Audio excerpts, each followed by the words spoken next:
Hey, what's up mga kaballers? Maligayang pagbabalik sa aking channel. Halina't pag-usapan natin ang balitang Paul George binigyan na ng kontrata ng Golden State Warriors at ang balitang Klay Thompson binigyan rin ng kahihiyan. Tara't pag-usapan natin yan dito sa Basketball Hotshots.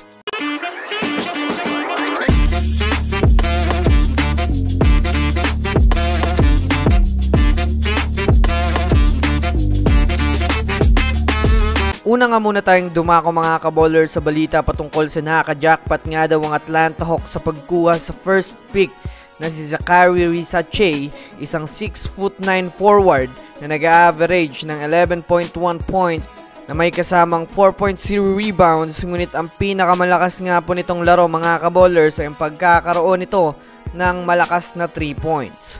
Kung susumadayan nga natin mga kaballers, malaki nga po ang may aambag nito sa Hawks dahil na rin sa magkakaroon nga ang Hawks ng isang defensive player forward na magaling ang basketball IQ at higit sa lahat, madadagdagan ang kanilang mga shooters sa 3 points. Well, kung susumadayan nga natin mga kaballers, malaking bagay nga po ito na maikampi kay Trae Young dahil mas matuturuan nga po nito ni Trae Young mga kaballers ang rookie ng mga karagdagang kaalaman sa laro ng NBA. Ayon nga po sa naging pahayag ni Zaccharie Risache, mga kaballers, ikinagagalak niya nga daw na makapasok sa Hawks. Gagawin niya nga daw ang lahat mga kaballers para makatulong sa Hawks para makuha ang kampyonato.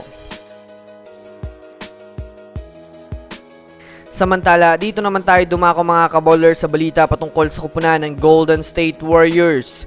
Well, para nga po sa kaalaman ng lahat mga kaballers, sa darating na June 30 na nga po gaganapin ang free agency kung saan maaari na ngang mag-offer ang ilang mga team sa mga NBA player na magiging ganap na free agent na. Sa pinakabagong balita nga po mga kaballers na lumabas ngayon sa impormasyon ni Brian Windhorst, seryoso nga daw mga kaballers ang Golden State Warriors na makuha itong si Paul George, lalo pat ayon sa balita mga kaballers, 4 years contract kagad o max contract ang ibibigay ng GSW sa kanya. Kung susumadayan nga natin mga kaballers, wala naman nga pong pakialam pa ang Clippers kay Paul George dahil ang priority nga nila ay itong si Kawhi Leonard. Bukod pa dyan mga kaballers, kapag lumipat na nga itong si Paul George sa Warriors ay siya na nga lang po ang magiging second option.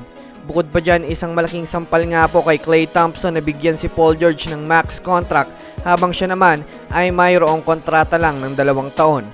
So that's it for today's video mga kaballers. Yun lang ang ating pag-uusapan sa ngayon. Pindutin ang subscribe and hit nyo na rin ang notification bell para sa mga susunod na updates sa mundo ng basketball. Again, this is Basketball Hotshots. Thanks for watching.